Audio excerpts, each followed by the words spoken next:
Okay, so I want to bring to everybody's attention a thing that had happened over at Ridgeland Correctional Institution. So there's a Jasper County inmate dead, prison fight at Ridgeland Correctional Institution under investigation. I really don't understand what the investigation is all about, because there's other people that were there that had seen the whole thing, and this is just a giant load of shit just to cover up.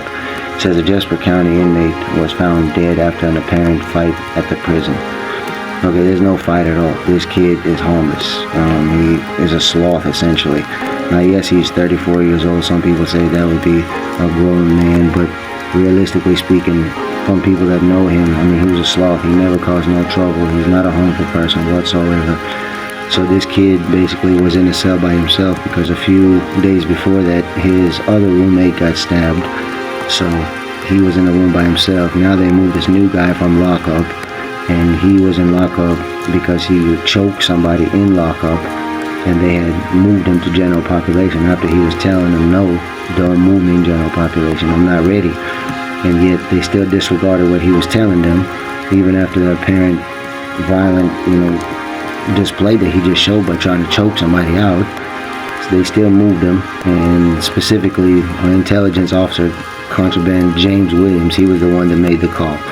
So they put this kid in a cell with this poor guy, white kid, Patrick Chase Macy. And basically the guy flips out and starts choking and beating Patrick Chase Macy into the concrete with his face, to a point where they say he was found unresponsive. That's bullshit. Okay, it was 6 hours, and there was no apparent. It was not an apparent fight. It was a murder. It was literally murder. So the fact that the police actually said, yeah, okay, put him back in there after he's telling them he's going to kill somebody if you put me back in there. What is there, like they're saying Macy's death is being investigated as a suspected homicide. What are you investigating? The people at Ridgeland are the ones that need to be responsible for this. Okay? There's no reason for you to put two inmates in a cell, especially when one is threatening to choke somebody out. This kid did not cause a threat to anybody by no means. And not to mention that, the contraband should have had enough training to just understand the situation, read the situation, and leave the person in lockup before he actually killed somebody.